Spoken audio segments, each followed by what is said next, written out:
नमस्कार प्रिय विद्यार्थी मित्र आणि मैत्रिणींनो, स्पर्धा परीक्षा यशोमार्ग या आपल्या आवडत्या यूट्यूब चॅनलवर तुमचं परत एकदा मनापासून स्वागत करतो. 2 दिवस व्हिडिओ टाकू शकलो नाही मित्रांनो, कारण की गावाकडे सुट्टीसाठी गेलो होतो. आता परत रिटर्न जॉबला आलो आहे. तर 13-14 घंट्याचा प्रवास आणि त्याच्यानंतर ड्युटी, यामुळे 2 दिवस व्हिडिओ बनवणं पॉसिबल नाही झाला. आणि आता नवीन व्हिडिओ घेऊन आलेलो आणि तसंही पवित्र पोर्टलला अपडेट वगैरे काहीसुद्धा नव्हतं आणि बाकी गोष्टी ज्या आहेत त्यामध्येच आपण व्यस्त आहे. तर आपण या व्हिडिओमध्ये काही इम्पॉर्टंट गोष्टी डिस्कशन करणार आहे. व्हिडिओ शेवटपर्यंत बघा, स्किप करू नका. व्हिडिओ आवडल्यास व्हिडिओला लाईक करा, चॅनलला सबस्क्राईब करा. तुम्ही जर मताशी सहमत नसाल तर डिसलाईक करा आणि तुमचं कमेंट बॉक्समध्ये मत व्यक्त करा. तर मित्रांनो, पवित्र पोर्टलवर अपडेट काय, तर काहीच नाही सध्या. म्हणजे 10 तारखेला जी शेवटचं अपडेट होती त्याच्यानंतर कोणतीसुद्धा अपडेट नाही आहे. तर अपडेट तर नाही आहे, पण भरपूर प्रश्न आता विद्यार्थ्यांच्या मनामध्ये सुरू आहेत. काही अफवा आहेत. आणि अशा टाईमला काय होतं मित्रांनो, जेव्हा माणूस सर्वात जास्त डिस्टर्ब असतं किंवा खूप जास्त मानसिक ताणामध्ये असतं, तेव्हा अफवा खूप मोठ्या पसरवल्या जातात. तर त्या अफवा आहेत, त्या अफवाचे प्रश्न आपण या व्हिडिओच्या माध्यमातून जे प्रश्न आहेत त्याचे उत्तरं देण्याचा प्रयत्न करणार आहे. आणि भरपूर विद्यार्थी येणाऱ्या पदभरतीबाबत, म्हणजे मला तरी असं वाटतं ही गोष्ट मी बोलायला नाही पाहिजे, पण सत्यता आहे की समोरच्या एक्झामचा अभ्यास करायचं सोडून फक्त आता सेकंड फेज, त्याच्यानंतर 10% कपात जागा, रिक्त अपात्र ह्या जागा कधी भरणार या प्रश्नाकडे जास्त लक्ष दिलं जात आहे. आणि त्यामुळे येणाऱ्या पदभरतीमध्ये अशा विद्यार्थ्यांचं नुकसान होण्याची भीती आहे. त्यामुळे बघा, जी सेकंड फेज आहे होणारच आहे. 10% कपात जागा त्यांना या टेटमधूनच भरणं आहे.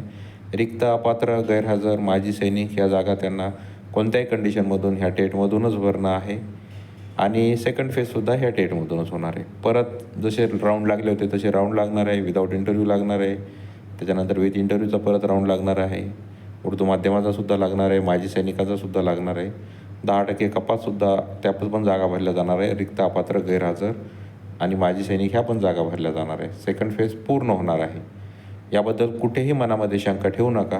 आणि तुमचे जे प्रश्न आहे, आता सर्वात जास्त प्रश्न आता जिल्हा भरती म्हणजे जिल्हानिहाय भरती होणार आहे शिक्षकाची, हा सर्वात जास्त सध्या माध्यमामध्ये प्रश्न जो आहे मित्रांनो. कारण की द ग्रेट केसरकर साहेब यांच्या मुलाखती सध्या जे 24 तास किंवा IBM लोकमत असो किंवा सिंधुदुर्गच्या कलेक्टर ऑफिसला झालेली मुलाखत असो किंवा म्हणजे VC असो, त्यांचं म्हणजे सध्या जोमात काम सुरू आहे. कारण की इलेक्शन जवळ आलेले आहेत, त्यामुळे कॅमेऱ्यावर सध्या आपले मंत्री साहेब जास्त दिसत आहेत. आणि रोज काही ना काही पवित्र पोर्टलबद्दल अपडेट देत आहेत की असं करायचं आहे, तसं करायचं आहे, जिल्हानिहाय भरती आहे, नंतर आम्ही बंद करणार, एका जिल्ह्यात असेल तर बदली आम्ही करणार, म्हणजे परत बदली होणार नाही, एकाच 3 प्रमाणातच संस्थेला कॅन्डिडेट देणार. या मुलाखती तुम्ही त्याच रिपीटच आहेत. तेच क्वेश्चन आहेत, तेच ॲन्सर आहे आणि त्याच गोष्टीमध्ये आपण लटकून बसलेलो आहे. तर पहिली गोष्ट मित्रांनो, पवित्र पोर्टलबद्दल. तर पवित्र पोर्टल बंद होणार आहे का, तर याचं सरळ उत्तर आहे, पवित्र पोर्टल कोणत्याही एक्झाम नंतर टेट 3च्या टाईमलासुद्धा बंद होणार नाही आणि भविष्यातही बंद होण्याचे चान्सेस खूप कमी आहेत. आणि बंद होणारच नाही, कारण की शिक्षक भरतीसाठीच पवित्र पोर्टल आहे. 2017 असो किंवा 2022ची भरती असो, ही पवित्र पोर्टल थ्रूच झालेली आहे. आणि पवित्र पोर्टलने एक प्रकारे चांगलं काम केलेलं आहे. म्हणजे त्यांचं काम त्यांनी व्यवस्थितपणे पार पाडलेलं आहे. फक्त एक्झाम कंडक्ट करण्याचं जे एक होतं की IBPSनं कंडक्ट केली, तर थोडंसं सिलेबसनुसार क्वेश्चन किंवा ह्या गोष्टी आल्या नाहीत. पण पवित्र पोर्टलनं त्यांचं काम म्हणजे जबाबदारीने पार पाडलेलं आहे. त्यामुळं पवित्र पोर्टल बंद होण्याचा प्रश्न येतच नाही आणि त्याकडे लक्षही देऊ नका. बंद वगैरे काही होणार नाही. काही ॲडव्हान्स वगैरे फीचर्स येतील, हे येतील, ते येतील, पण बंद होईल असं मला वाटत नाही. दुसरी गोष्ट आहे की दुसरा टप्पा जिल्हानिहाय होणार का, तर दुसरा टप्पा जो आहे, म्हणजे आता बघा जिल्हानिहाय भरती होणार आहे, मग काही ही पण अफवा पसरवल्या जात आहे की दुसरा टप्पा आहे तो जिल्हानिहाय होणार आहे, असं होणार आहे, तसं होणार आहे. बिलकुल नाही मित्रांनो. दुसरा टप्पासुद्धा जिल्हानिहाय वगैरे काही होणार नाही. टेट 2 जी आहे, म्हणजे टेट दुसरी जी झालेली 2022ची, ही भरती प्रक्रिया आत्तापर्यंत जशी राबवण्यात आलेली अशीच सेकंड फेजमध्ये सुद्धा अशीच राबवल्या जाणार आहे. त्यामुळे जिल्हानिहायसुद्धा सेकंड फेज होणार नाही. फर्स्ट फेजसारखंच सेकंड फेजच्या पूर्ण जसे राऊंड लागले तसे सेकंड फेजमध्ये लागणार आहेत. त्यामुळे इथे पण जिल्हानिहाय भरती होणार नाही. फक्त आता परत एक प्रश्न मला कमेंट बॉक्समध्ये खूप जणांनी विचारला की सर आम्ही CTET पास झालेलो आहे 2023ची, तर आम्हाला संधी मिळेल का ह्या टेटमध्ये? तर त्याचं सरळ सरळ उत्तर आहे मित्रांनो, तुम्हाला किती जरी वाईट वाटलं तरी, की 2022च्या टेटमध्ये तुम्हाला संधी मिळणार नाही. येणाऱ्या टेटसाठी तुम्ही 100% पात्र असणार आहे, पण 2022च्या टेटसाठी तुम्ही बिलकुल पात्र नाही आहेत आणि तसं स्वप्नसुद्धा बघायचं नाही आहे आणि तसं होणारसुद्धा नाही आहे. तुम्ही कुठेही जरी गेले तरी CTET जे 2023ला पास झालेले आहेत यांना 2022च्या टेटमध्ये कुठेसुद्धा संधी मिळणार नाही. येणाऱ्या टेटमध्ये तुम्हाला संधी मिळणार आहे, त्या संधीचं सोनं कसं करायचं आहे हे तुमच्या हातामध्ये आहे. आणि त्याच्यानंतर एक छोटीशी बघा थंबनेल आहे की फर्स्ट फेजमध्ये विद्यार्थी सेकंड फेजला लागणार का? तर हा खूप खूप इम्पॉर्टंट पॉईंट आहे मित्रांनो, आणि पॉईंट इम्पॉर्टंट आहे आणि त्याकडे लक्ष द्यायचं आहे. कारण की काय झालेलं आहे बघा, तुम्ही ZPला म्हणजे फर्स्ट राऊंडला 1 ते 5ला काही मुलांचं सिलेक्शन झालं, तेच राऊंड सेकंडला आले, हॉरिझॉन्टलमध्ये कन्व्हर्टेड राऊंडमध्ये विदाऊट मुलाखतमध्ये आले, 6 ते 8साठी आले, 9 ते 12साठी आले आणि विथ इंटरव्ह्यूमध्ये सुद्धा तेच विद्यार्थी परत आलेले मित्रांनो. आणि अशी विद्यार्थ्यांची संख्या खूप मोठी आहे, खूप मोठी. एक अंदाज जरी म्हटलं तरी 2-3 हजार हे विद्यार्थी आहेत मित्रांनो, ज्यांचं ZPला सिलेक्शन झालेलं आहे. 1 ते 5साठी सुद्धा सिलेक्शन आहे त्यांचं, 6 ते 8साठी काहींचं सिलेक्शन झालेलं आहे, परत ते 9 ते 12साठी आलेले आहेत. आणि याच्यामुळे काय झालेलं आहे मित्रांनो, की ज्यांना संधी मिळायला पाहिजे होती अशा विद्यार्थ्यांना संधी मिळालेली नाही आहे.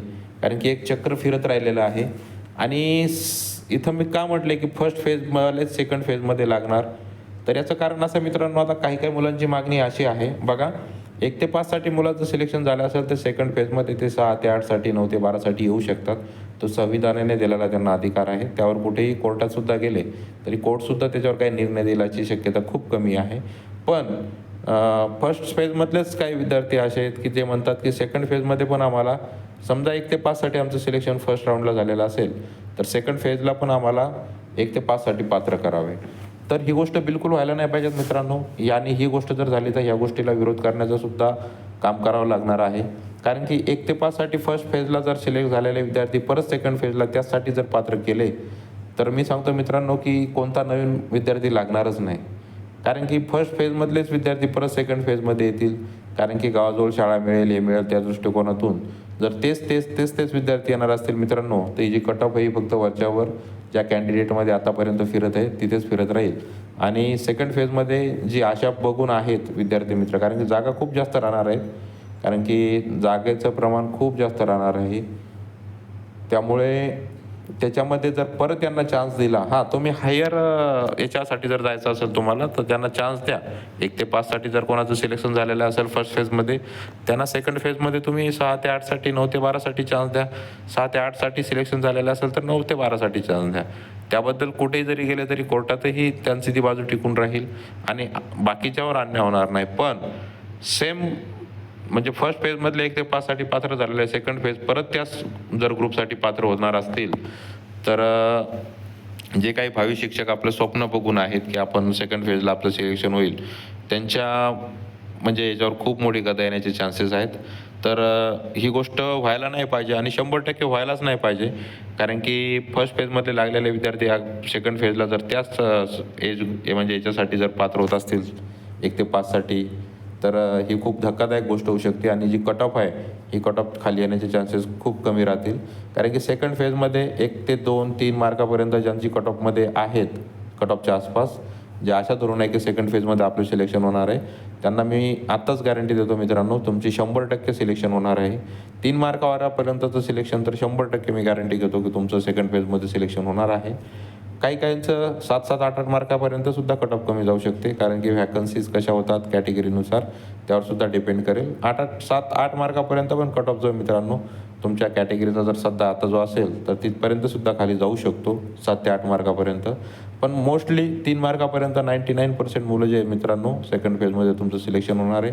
आता सेकंड फेज होणार कधी आहे तुम्ही बघू शकता. हरियाणा आणि जम्मू काश्मीरचं इलेक्शन त्या दिवशी लागू म्हणजे आचारसंहिता लागलेली आहे. आशा होती की आपलं महाराष्ट्राचं पण त्याच दिवशी इलेक्शन म्हणजे डिक्लेअर होईल. पण जसं की आपण याच्या पहिले सुद्धा व्हिडिओ बनवलेला आहे की आपली विधानसभा ही लांबण्याची शक्यता आहे आणि त्या गोष्टीचा फायदा आहे का तोटा तर फायदा तोटा कोणताच नाही आहे मित्रांनो, कारण की पदभरती जी आहे ही आचारसंहितेच्या अगोदर सेकंड फेज कंप्लीट होईल याचे चान्सेस खूप कमी आहेत. कारण की बघा, तुम्ही लक्ष द्या की हरियाणा आणि जम्मूचे जेव्हा इलेक्शन होतील पूर्ण कंप्लीट, निकाल लागून 4 ऑक्टोबरपर्यंत निकाल आहे मला वाटतं त्यांचा, आणि तो निकाल लागल्यानंतर 2 ते 4 दिवसामध्ये आपल्या महाराष्ट्र शासनाचे म्हणजे विधानसभा डिक्लेअर होईल आणि आचारसंहिता लागू होईल. मी तुम्हाला त्या व्हिडिओमध्ये सुद्धा सांगितलेलं आहे 8 ते 10 ऑक्टोबरच्या दरम्यान आचारसंहिता आपली महाराष्ट्रातली लागू शकते.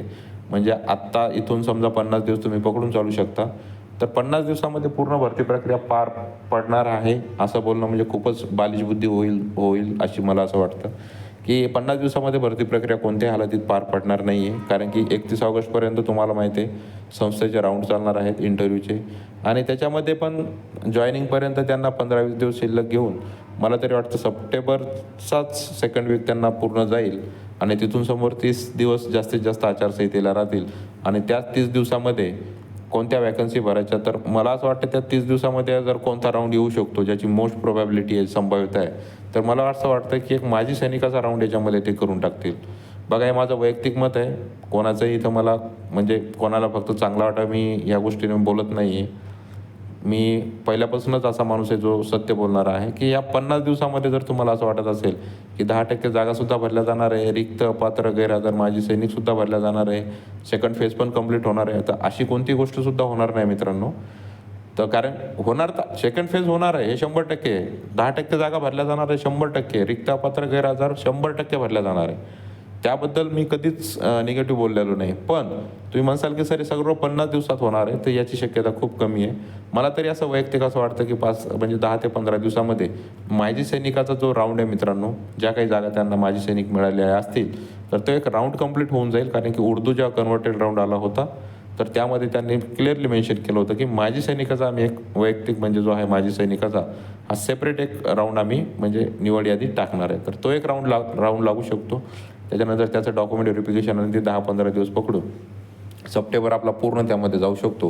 आणि ऑक्टोबरमध्ये आचारसंहिता लागायच्या अगोदर बघा 1 ते 5 वालेच विद्यार्थी 6 ते 8ला चाललेत, 9 ते 12ला चाललेत, इंटरव्ह्यूमध्ये तेच चाललेत. आणि याच्यामुळं काय झालं, रिक्त पदे खूप भरपूर होते मित्रांनो. आणि आता एक खूप शोकांतिका म्हणजे एक हास्यास्पद गोष्ट मी तुम्हाला दाखवणार समोर या व्हिडिओमध्येच, त्यामुळे व्हिडिओ शेवटपर्यंत बघा की म्हणजे झेडपीच्या जागा भरल्या गेलेल्या आहेत. 65,000 जागा खाली होत्या. 65,000तून फक्त 21,000ची भरती झालेली आहे विथ इंटरव्ह्यू पकडून. म्हणजे जवळपास 44,000 जागा खाली आहेत. आणि 44,000 जागा कशा खाली आहेत आता तुम्ही एक बघू शकता. एका जिल्ह्याच्या गोष्टीवरून तुमच्या लक्षात येईल की बाकी जिल्ह्यामध्ये काय कंडिशन असेल. तर बाकी जिल्ह्यामध्ये काय कंडिशन असेल ते बघू शकता. चला आपण हे बघूया. बघा, हे सकाळचा लोकमतचा पेपरचं हे मित्रांनो, आणि 18 ऑगस्टची गोष्ट आहे मित्रांनो. ही 18 ऑगस्टची गोष्ट आहे म्हणजे लेटेस्ट आहे. बघा, गुरुजींची 605 पदे रिक्त, विद्यार्थी कसे घडणार. बघा, आता म्हणजे आपली भरती प्रक्रिया सुरू आहे. पवित्र बोर्डाद्वारे झेडपीला शिक्षकही दिलेले आहे, पण 605 पदे अजूनही रिक्त आहे मित्रांनो. बघा, हे कुठे नांदेडची गोष्ट आहे मित्रांनो की नांदेडचे प्राथमिक शाळेत शिक्षकांची 605 पदे अद्यापही रिक्त आहेत. आणि अपुऱ्या संख्याबळावरच शिक्षकांना अध्यापन कार्य करावे लागत आहे. आणि या विद्यार्थ्यांचे जे मित्रांनो शैक्षणिक नुकसानसुद्धा होत आहे. बघा तुम्ही समोर बघा, शैक्षणिक वर्ष 23-24च्या संच मान्यतेनुसार जिल्हा परिषद शाळेत एकूण 8,445 शिक्षकाची पदे मंजूर होती. 24 जुलै 2024 पर्यंतच्या आकडेवारीनुसार केवळ 8,094 शिक्षक कार्यरत आहे मित्रांनो. बघा, मागच्या महिन्यातल्या याच्यानुसार एका महिन्याच्या पूर्वीची 8,094 शिक्षक म्हणजे 605 पदं रिक्त आहेत मित्रांनो. त्याच्यानंतर जे काही पवित्र पोर्टल थ्रू शिक्षक दिले असे 72 शिक्षकांना देण्यात आलेले आहेत. किती? 72, 6 ते 8वीसाठी. म्हणजे एकूण नांदेड जिल्ह्यामध्ये जर पकडलं तर 8,445 पदे म्हणजे रिक्त हे येतं मंजूर मान्य कार्यरत आहेत 8,094. फक्त 605 पदे जे मित्रांनो अजूनही रिक्त आहेत. बघा किती शोकांतिक आहे. भरती प्रक्रिया म्हणजे म्हणतात की फर्स्ट फेज पूर्ण कंप्लीट झालेला आहे. फर्स्ट फेजमध्येच एका जिल्ह्याचेच जर 605 पदे रिक्त असतील तर असे पकडून चाला की पूर्ण आपल्या महाराष्ट्रामध्ये किती जागा, ॲव्हरेज 600 पकडा तुम्ही, तर किती जागा 18 ते 20,000 तशाही जागा खाली राहिल्या असतील मित्रांनो. म्हणजे शोकांतिका आहे का नाही की 20,000 जागा तर तशाही खाली राहिल्या असतील. म्हणजे जर ही 21,000 तर एवढीच शिक्षक परत जवळपास अजून लागणार आहे त्यांना. कोणत्या जिल्ह्यामध्ये कमी असतील, कुठे 600 असतील, कुठे 700 असतील, कुठं 500 असतील, पण ॲव्हरेज 600 जरी पकडा, ॲव्हरेज 500ही पकडा, तरी 17-18 हजार जागा जर खाली राहत असतील आणि तरी शिक्षक भरती एवढी रेंगाळत चालत असेल 2 वर्षापासून, तर किती शोकांतिका आहे. तर यालाच असं म्हणतात मित्रांनो, शोकांतिका म्हणजे भयानक शोकांतिका आहे. तर सेकंड फेजची जी कोणी वाट बघत आहे मित्रांनो, तर सेकंड फेज नक्की होणार आहे. आणि परत मी एक गोष्ट सांगतो, हे पण माझी गोष्ट तुम्ही नमूद करून ठेवा. ते म्हणसाल सर तुम्ही काहीसुद्धा बोलता. TET तर होणार आहे आता, 1-2 महिन्यामध्ये TET होऊन जाईल, 50-60 दिवसामध्ये. आणि दुसरी गोष्ट मित्रांनो, टेट 3. तर टेट 3ची जो कोणी वाट बघत आहे, मला तरी असं वाटतं की टेट सेकंड पूर्ण कंप्लीट होईपर्यंत टेट 3 पण किती शक्यता आहे होण्याची, याच्याबद्दल पण थोडीशी म्हणजे शंका वाटायला लागलेली आहे. कारण की टेट 3 तर होणारच आहे. जानेवारी-फेब्रुवारीमध्ये ती टेट 3 कंप्लीट होईल. तोपर्यंत जर यांनी टेट 2 कंप्लीट केला, तर टेट 3 नक्कीच होऊन जाईल.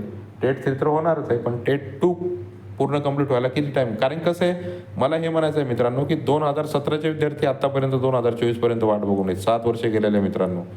ते भरती प्रक्रिया अजून, आणि ते जर विद्यार्थी इकडं आले ना मित्रांनो, ते जर विद्यार्थी 2017चे जर 2022च्या मध्ये याच्यामधून समजा 2017मधले जर सिलेक्शन झाले, तर 2022मध्ये परत 3,000 शिक्षक परत दुसरे नवीन लागू शकतात.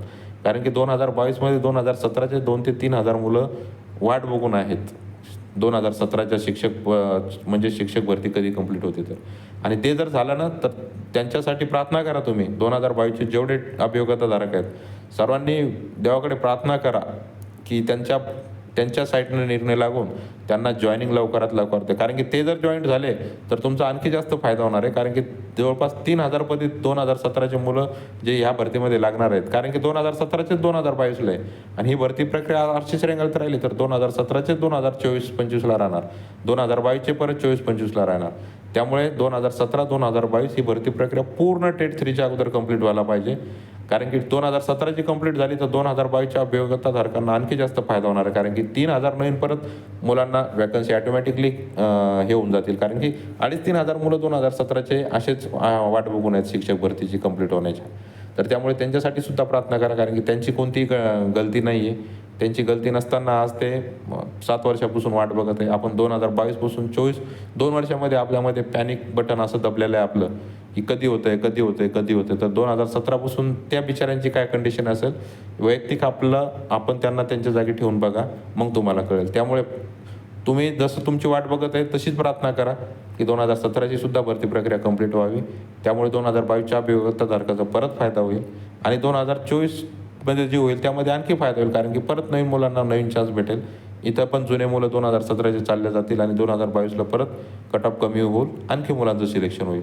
त्यामुळे 2017ची पण भरती प्रक्रिया होणं जरुरी आहे. जे बिचारे रयत शिक्षणवाले जो मॅटर आहे, तो मॅटरसुद्धा सॉल्व्ह होऊन त्यांना रयतमध्ये नाही तर कुठंतरी समायोजित करणं, ते सुद्धा सरकारचं काम आहे. कारण की त्यामध्ये त्यांची सुद्धा कोणतीही गलती नाही आहे.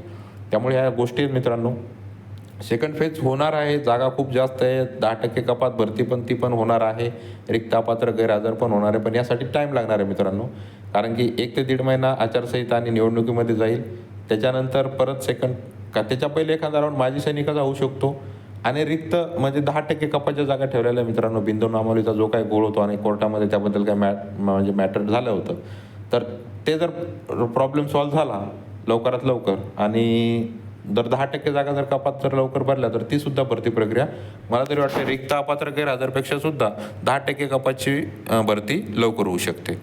आणि त्याच्यानंतर सेकंड फेज जो आहे, जागा खूप जास्त राहणार आहेत. कारण की भरपूर विद्यार्थी आहेत जे ऑलरेडी कुठं सिलेक्शन झालेलं आहे, किंवा मग 1 ते 5साठी असेल, 6 ते 8साठी. त्यामुळे त्या जागा रिक्त होत राहणार आहेत. आणि परत जसे राऊंड आतापर्यंत लागलेले आहेत फेज 1मध्ये, तसे सर्व राऊंड फेज 2मध्ये सुद्धा लागणार आहे. आणि भरपूर मुलांचं सिलेक्शन होणार आहे. फक्त एवढंच आहे की 50 आणि 60 मार्कवाले, किंवा ज्यांना असं माहीतच आहे की नाही आपलं सिलेक्शन होत आहे, ते बळजबरी जर वाट बघत असतील तर वाट बघू नका. टेट 3ची तयारी सुरू ठेवा. येता कदाचित बाय चान्स जर तुमचं नाव आलं तर चांगलीच गोष्ट आहे. पण त्यामध्ये जर तुम्ही टाईम वेस्ट करत राहिला तर येणाऱ्या भरती प्रक्रियेमध्ये सुद्धा तुमचं खूप मोठं नुकसान होऊ शकतं. आणि ते नुकसान होऊ द्यायचं नसेल तर तुम्ही तयारीमध्ये राहा आतापासूनच. CTET 2023वाले, तुमच्याबद्दल माझ्या मनात आदर आहे, पण 2022साठी तुम्ही पात्र नाही आहेत. त्यामुळे फालतूची अपेक्षा करणं सोडून द्या आणि 2024कडे फोकस करा की टेटमध्ये तिथं कसा स्कोअर येईल म्हणून. आणि ज्यांची TET पास नसेल त्यांनी TET कशी पास करायची त्याबद्दल जास्त डिस्कशन करून किंवा जास्त अभ्यास करून टी पास करण्याचा प्रयत्न करा. 55-60% मॅटर तुमचा होऊ नये, त्यामुळे होता होईपर्यंत काय करा, 90च्या वर मार्क्स येतील त्याचाच प्रयत्न करा. आणि याच्यानंतर मी एक व्हिडिओ बनवणार आहे मित्रांनो. तो व्हिडिओ खूप खूप इम्पॉर्टंट राहणार आहे आणि त्या व्हिडिओमध्ये मला म्हणजे माझे जेवढे व्ह्यूज असतील त्या व्ह्यूजपेक्षा मला त्यामध्ये कमेंट जास्त लागणार आहे, कारण की तो तुमच्यासाठी व्हिडिओ मी बनवणार आहे की टेट परीक्षा कशाप्रकारे घ्यावी म्हणून. आणि टेट परीक्षा जर तशा प्रकारे घेतली तर प्रत्येक टेटधारकाला, मग तो आर्ट्सचा असो, सायन्सचा असो, सेमी इंग्लिश असो, कोणी असो, तो इंग्लिश लिटरेचरवाला असो, की त्यांना समान संधी मिळेल. आणि त्यामुळे कोणत्याही एका वर्गाला फक्त त्याचा थेट फायदा न होता सर्वांना समान संधी मिळेल. त्यामुळे टेटचा एक्झाम जी होईल येणारी ती कशाप्रकारे घ्यावी ज्यामुळे सर्वांचा फायदा होईल, त्याबद्दल आपण त्या नेक्स्ट व्हिडिओमध्ये डिस्कशन करणार आहे. तो स्पेशल मी व्हिडिओ त्यासाठी तुमच्यासाठी बनवणार आहे. त्यामध्ये मला 10 जरी व्ह्यूज आले तरी मला त्याबद्दल नाराजी नाही, पण मला त्यामध्ये कमेंट जास्त लागणार आहे आणि तुम्हाला त्यामध्ये व्यक्त व्हायचं आहे. काहींना तो व्हिडिओ बिलकुल आवडणार नाही, मी आत्ताच सांगतोय. तो व्हिडिओ मी अजून बनवलेला सुद्धा नाही आहे, पण तो व्हिडिओ मी याच्यासाठी बनवणार आहे कारण की तसं होणं जरुरी आहे. कारण की टेट 2मध्ये एका विशिष्ट वर्गाला खूप जास्त फायदा झाला, म्हणजे आणि जे खरंच पात्र होते त्यांना फक्त एखाद्या विषयामध्ये कच्चे असल्यामुळे त्यांना त्यामध्ये नुकसान झालेलं आहे. तसं टेट 3मध्ये होऊ नये म्हणून आपण तो व्हिडिओ स्पेशल बनवणार आहे आणि त्यामध्ये तुम्हाला व्यक्त व्हायचं आहे की आपण म्हणजे जे आहे हे बदल व्हायला पाहिजे की नाही.